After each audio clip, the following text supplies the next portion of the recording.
On the shining crystal world of Velthera, where the skies glowed violet and towers of light touched the clouds, Princess Sailari walked through the cold halls of the palace with a secret pain hidden behind her silver eyes. She was born into a royal bloodline said to be perfect tall, graceful and intelligent, but her body had betrayed that promise. For years the royal medics and scholars whispered the same truth. She could not bear children.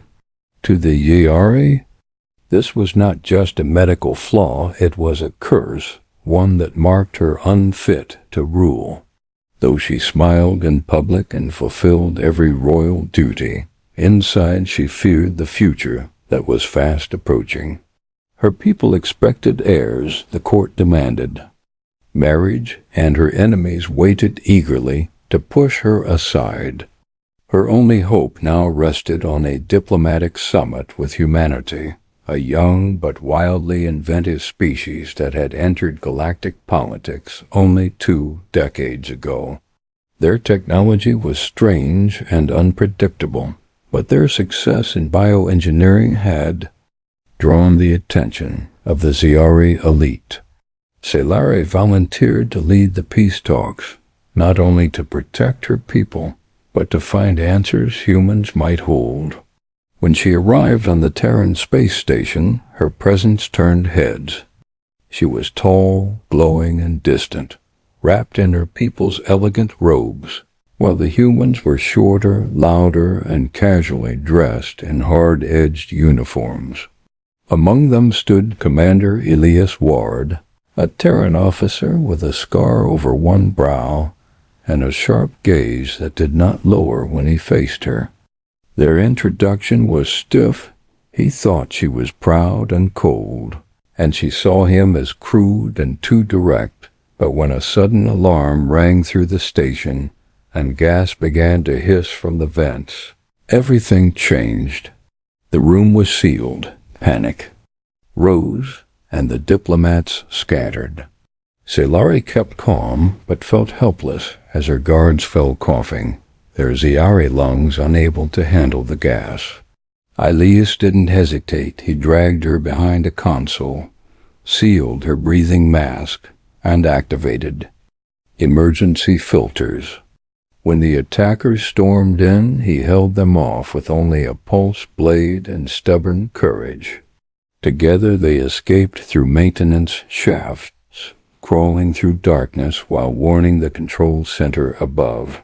Hours passed before they reached safety, but by then Sailari had seen something she could not ignore. Elias had no noble blood, no training in royal grace, but he had fought for her as if her life mattered, not because of her title, but because she was alive. Later, after the chaos was cleared and the summit resumed, Sailari thanked him with words that came out awkward and soft, and he only shrugged, saying, "You'd have done the same." But she knew that wasn't true. Her people would have let him die. That night, while she stood on the observation deck and watched Earth spin below, Sailari felt a shift inside her, not in her body, but in her heart. For the first time in her life, she wondered if everything she had been told about limits and destiny might be wrong. She began to study Terran medicine in secret, poring through data files and case studies. Human doctors had restored life to limbs, repaired failing hearts, even reversed some genetic disorders thought incurable.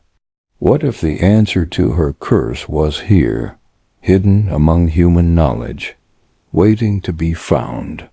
Still, the Ziari Council warned her not to trust humans too deeply, and she heard whispers in the palace halls when she returned home, accusing her of betrayal. Her father, the emperor, remained cold and silent, unwilling to discuss her condition or her new ideas, but Sailari no longer feared whispers. She had seen a man leap into danger with nothing but courage. She had seen science that bent the laws her people called fixed, and deep inside something had begun to awaken a fragile hope, small but bright, that perhaps her story was not over. Perhaps her fate was not to remain childless, alone, and forgotten. Perhaps if she dared to break the rules of her world, everything could change. Princess Sailari stood once again on the grand balcony of Velthera's palace, her silver robe catching the soft light of the twin moons. But her mind was far from the stars. She was thinking of Earth, of humans, and most of all, of Elias Ward.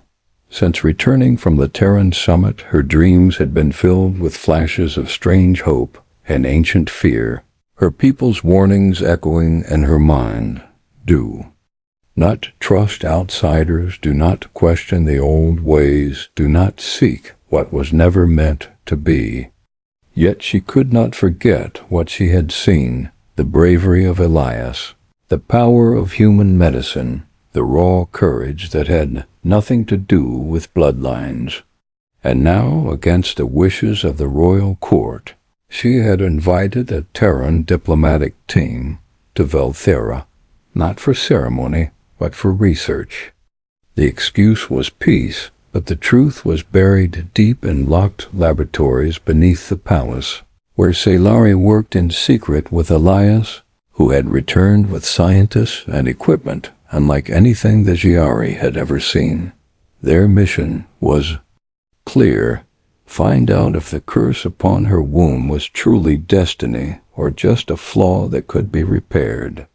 Giari geneticists watched with cold eyes, skeptical and silent, while human doctors like Dr. Naomi Tanaka spoke with excitement and urgency. Tests began, scans were taken, and samples studied.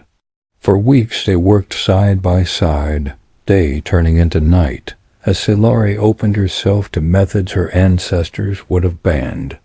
And slowly patterns emerged. Elias' DNA showed strange harmony with ancient Giari genes long thought useless, sequences buried in history, locked away by evolution. There was a match, not exact, but close enough to suggest something once impossible, the potential for union, for life, for a child. But while their hope grew in the lab, danger grew outside its walls. Nobles whispered in corners, alarmed at the closeness between the princess and the human officer. Traditionalists called her traitor, saying she was poisoning the royal line. And in the shadows, a group known only as the Line Keepers made their move. Fanatics sworn to preserve Giari purity. They believed any mixing of blood was a crime against the stars. When Sailari received a sealed warning carved into crystal, "End it or be ended," she said nothing to Elias but ordered her guards doubled. He noticed anyway. One night, after hours of work, Elias asked why she had started looking over her shoulder. She gave no answer. But that very night, as they left the lab through a quiet corridor, the lights flickered and 3 cloaked attackers sprang from the dark. They moved fast, with blades made of energy and hatred, and Elias threw himself into the fight without hesitation. The clash was brutal and fast. He took a blade across his arm but dropped one attacker, while Sailari used a stolen weapon to stun another. The third fled, hissing a vow to return. Blood on the floor, alarms ringing, Elias stood breathing hard, holding his injured arm, eyes burning with fury, not at the pain, but at the fact that Sailari had been hunted like prey. That night, as she treated his wound with trembling hands, she whispered that she was tired of fear, tired of silence, and ready to stop hiding. The next day, the council demanded she end all contact with Terrans and close the labs. She refused. Her voice was calm, but her words were fire. "If truth frightens you, then you should not lead," she said, her silver eyes locking with each elder who dared oppose her. Her father said nothing, his silence worse than any scolding. But Elias stood by her and the lab remained open. That evening, as they reviewed the latest results, something changed. Dr. Tanaka called them over, pointing at a glowing screen. "This is it," she whispered. The data showed clear signs of activation Zyari mitochondrial structures, beginning to respond to Terran genetic markers. It wasn't just theory anymore. Her body was changing. Something dormant had been awakened. The curse, it seemed, had always been more like a lock, and Elias Ward, a human, might be the key. But with this knowledge came even greater danger. The line keepers would never stop now, and the council, if pushed further, might declare her unfit to rule. As Elias looked at the screen, then at her, he asked a question he had never dared say aloud. "What happens if this works?" Sailari looked at the data, then at him, and whispered, "Then everything changes." Outside, under the glow of the twin moons, a storm was building, and in the quiet room beneath the palace, hope burned like a hidden flame, too bright to be denied. Rain fell gently over the crystal rooftops of Velthera as Princess Sailari stood beside Elias Ward in a hidden garden deep within the palace grounds, her eyes locked on the glowing pool between them, while her heart pounded louder than the thunder above. For today she would break the law of her people, not with weapons, but with love, with a choice no royal had dared to make for 1,000 years. And though her hands trembled, her voice did not falter when she said, "I will not let fear decide my life any more." And in that quiet, sacred moment, Elias reached out and gently took her hand, their fingers weaving together like the ancient roots beneath the soil, strong and unshakable. And there, under the shadows of glowing trees, they spoke their vows in whispers, without priests or politics, only truth. And though no one witnessed the ceremony but the night itself, their union sent ripples across destiny. For it was more than marriage, it was a rebellion against tradition, a promise that the impossible could live. And yet even as joy bloomed in her heart, Sailari knew they had crossed a dangerous line, one the Zyari Council would not ignore. And sure enough, within hours, the palace was alive with fury. Nobles demanded her arrest, warriors stormed her chambers, and her father, silent for too long, finally summoned her to the Hall of Rule, where his voice echoed like thunder as he asked, "Do you know what you have done?" But Sailari, standing, tall with Elias at her side, answered, "Yes, father, I have chosen life over silence." And with those words she was stripped of her title, her inheritance frozen, her guards dismissed, and orders set for Elias to be deported back to Earth.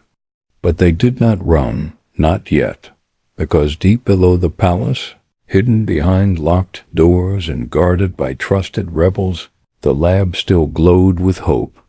And in that place of secret light, the tests continued. And then came the moment no one expected. Sailari collapsed, her breath sharp, her vision dimming, and when she awoke, Dr. Tanaka was smiling through tears, holding up a glowing scan that showed the truth. She was pregnant, the child growing within her, unlike anything seen before, both Zyari and human, a bridge between two worlds. But there was no time to celebrate, for the line keepers had discovered the secret and were closing in, their ships blocking the skies, their agents already inside the palace walls, and as loyalists smuggled them out through ancient tunnels, Sailari and Elias barely escaped with the data files and a small team of allies fleeing into the wild crystalline mountains where legend said the stars first touched the ground. And there, hidden among glowing caves and silent snowfields, they built a shelter powered by forgotten Ziari tech, a sanctuary where the child might be safe. But even in the silence of the peaks, danger crept ever closer, and one night as the wind howled outside, Elias held her close, listening to the soft pulse of life inside her and knowing they were no longer just fighting for love. They were fighting for the future, for a new way of being, one that would either be accepted or destroyed. And as he looked into her eyes, glowing faintly with ancient light, he swore he would protect her and the child no matter the cost, while far below the council prepared to send their fleets, and the line keepers sharpened their blades, for in their eyes, this child was not a miracle. It was a threat that must be erased before it could take its first breath.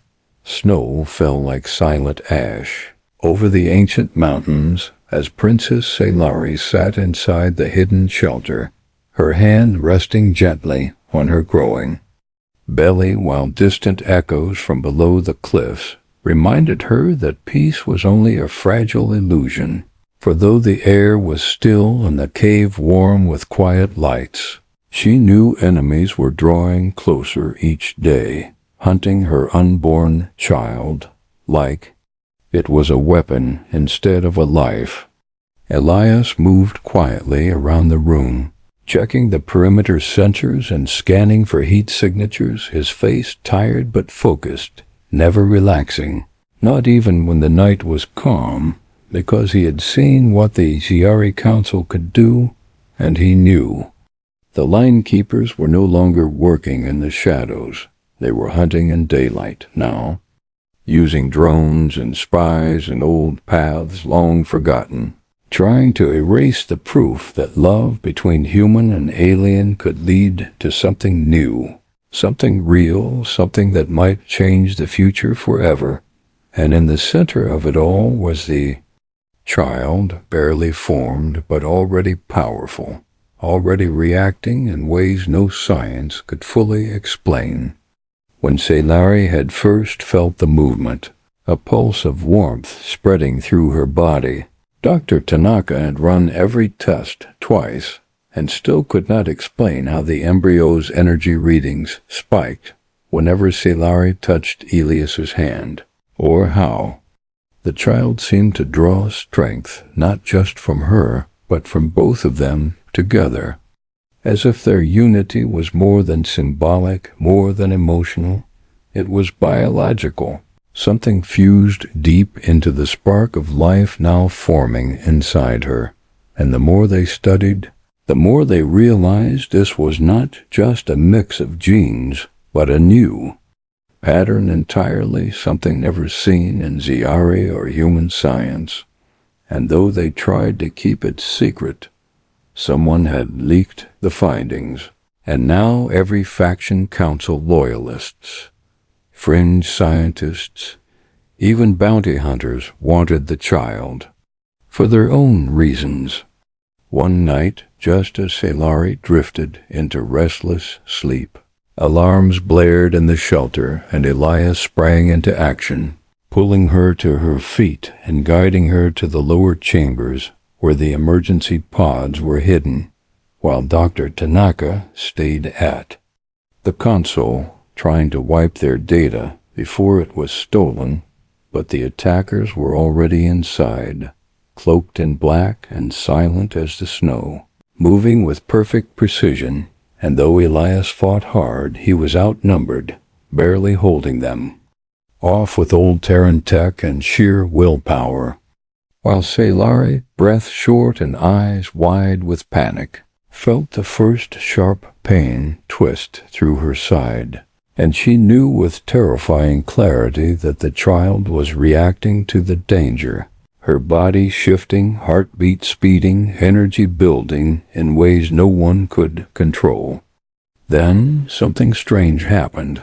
When one of the attackers raised a blade toward her, the cave lights burst in a wave of blinding white, and the walls trembled as if responding to her fear. A pulse of force slamming outward and throwing the attacker across the chamber like a leaf in the wind, and everyone froze, including Elias, who looked back at her with awe as the glow faded, and Sailari, breathless and pale, whispered, "It wasn't me, it was the child." And Dr. Tanaka, bleeding from a cut, but still focused, gasped, "This isn't just new life. This is evolution." But there was no time to study it now, for the attackers regrouped quickly, and Elias knew the shelter could not hold forever. So they gathered what little they could, data cores, medical kits, and a small stasis cradle meant for emergencies, and escaped into the mountain paths, hiding by day and moving by night, seeking the old transport hidden in the ice cliffs, their only chance to escape the planet entirely. Every step was a risk, every sound in the dark could be an enemy, and Sailari's strength was fading fast, her body torn between carrying life and fleeing death, yet she never asked to stop, never looked back, because she knew what they were. Protecting was bigger than her, bigger than Elias, bigger even than their love. It was hope itself, wrapped in flesh and light. And though they reached the transport bloodied and cold, Elias managed to launch it just minutes before a linekeeper cruiser swept over the ridge, blasting the cliffs behind them into rubble. And as the stars unfolded before them in the silence of space, Sailari finally rested, her eyes drifting shut while her hand remained over her child.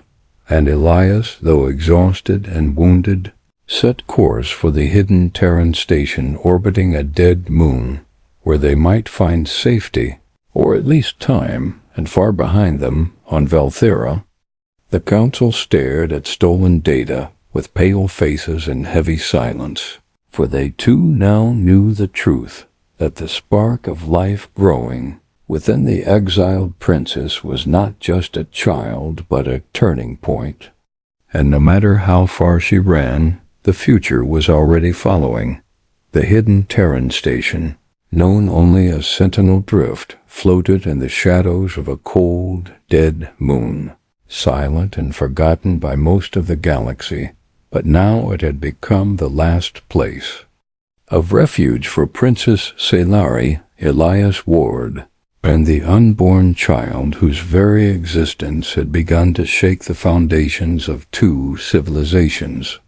Inside its reinforced walls, once meant for abandoned science missions, now echoed the hurried steps of doctors, engineers, and a few loyal allies who believed in what Sailari carried, something new, something that could not be undone. The child's energy was growing faster than expected, pulsing through her like waves of light, and every time she slept, the sensors picked up strange readings, patterns that resembled ancient Ziari star codes mixed with human neural maps. And though no one could explain what it meant, they all felt it, that something bigger was coming. Meanwhile, Elias reinforced the station's shields, working night and day, knowing the linekeepers had followed them through space, leaving behind the laws of Valthera and entering Terran orbit without permission, no longer pretending to be protectors of tradition, but now acting like hunters.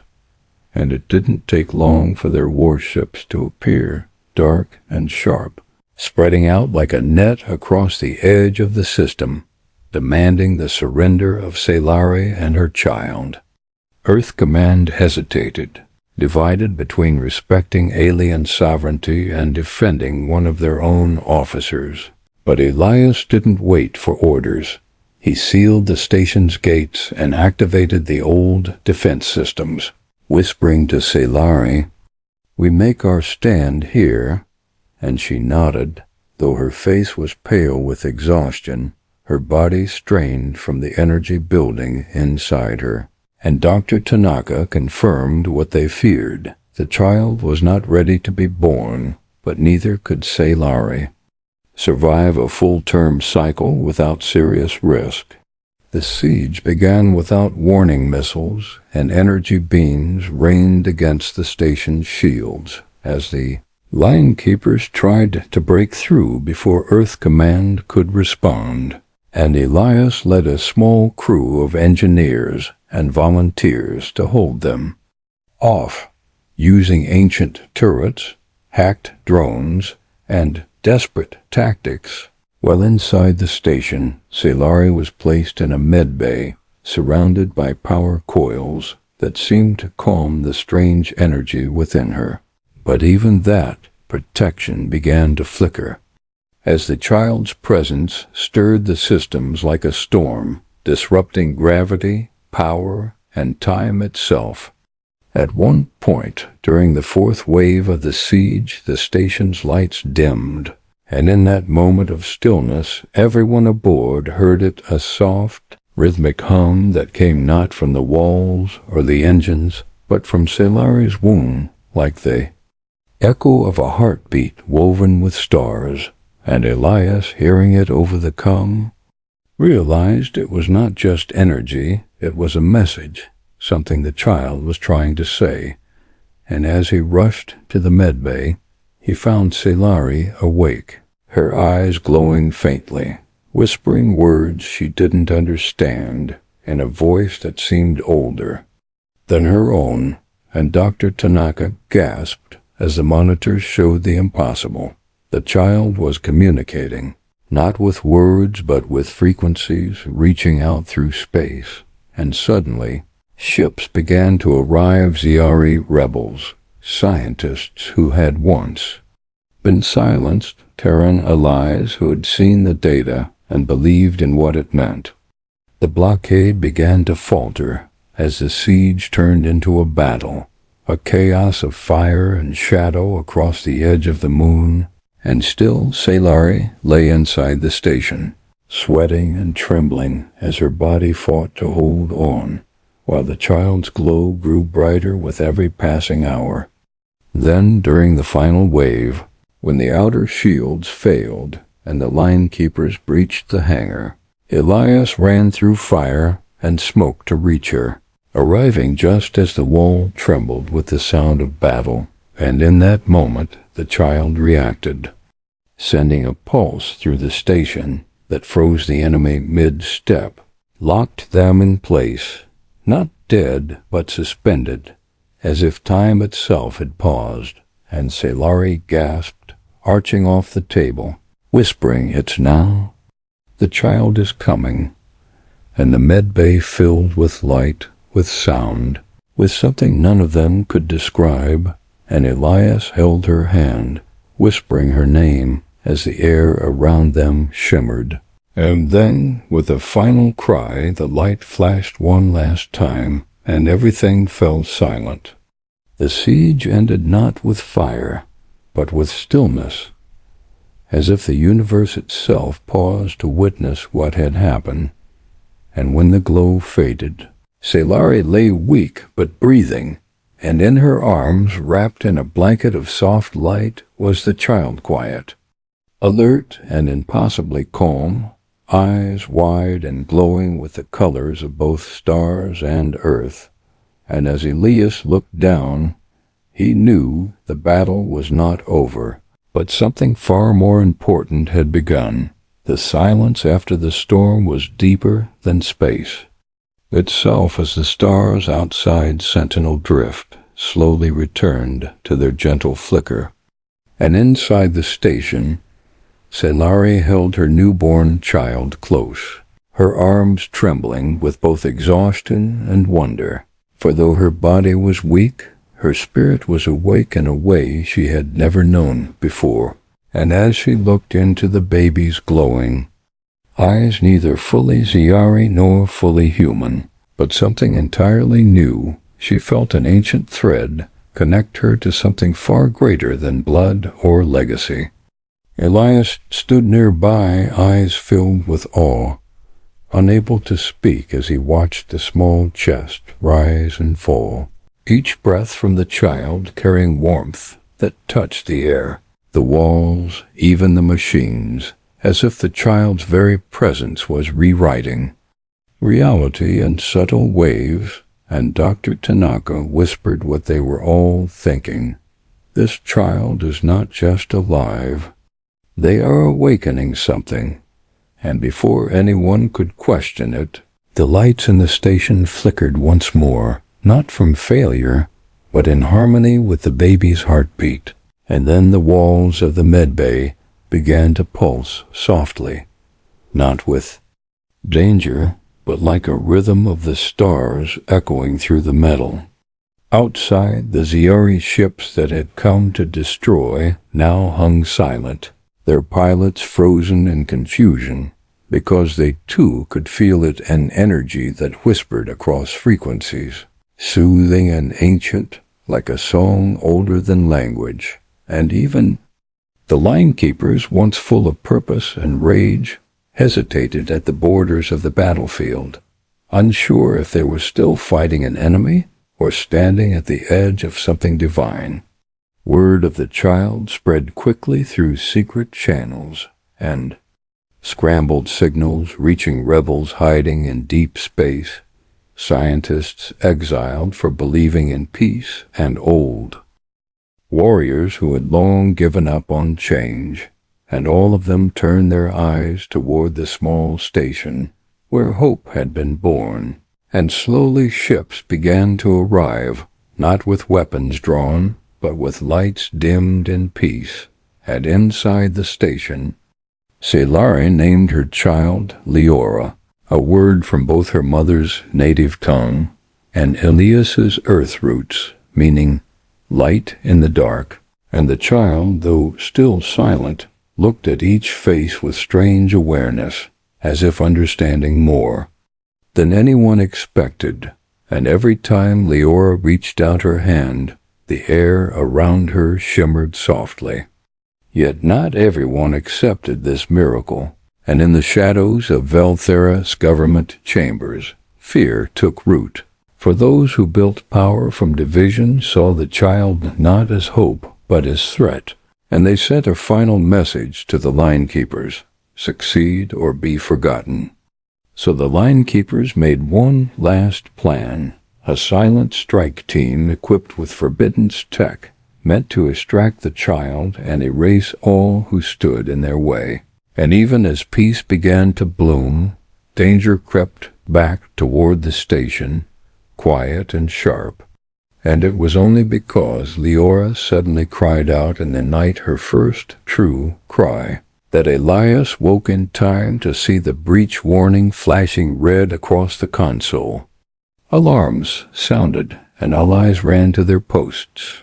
But this attack was unlike the siege. It was fast, brutal, and personal, with line keepers using stealth fields to move inside the station undetected. And chaos followed as lights flickered and weapons fired in the narrow halls.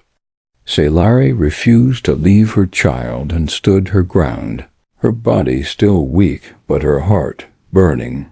And when the attackers reached the medbay, she stepped forward, shielding Leora with her own body. And just as a weapon was raised against her, the air exploded with light, not fire, not force, but pure energy that radiated from Leora's small form, stopping the attackers mid-strike, not with pain, but with memory. As their minds were filled with visions of both Earth and Velthera, not in war but in peace, in unity and understanding.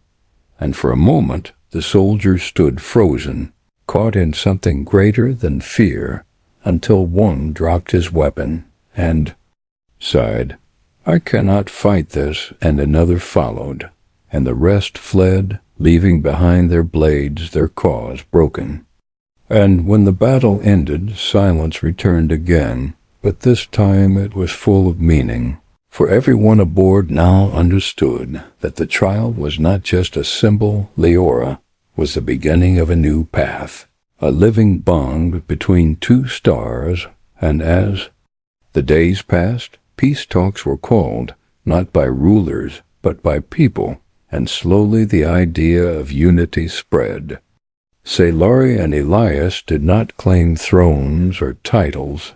They became guardians of something more powerful than rule, and as they watched Leora grow, watched her light guide others without words, they realized the galaxy had already begun to change. Not with war or law, but with life, and so the child of two stars became the first of a future that no one had dared to imagine. And though challenges would come, the spark had already been lit, and it would never fade.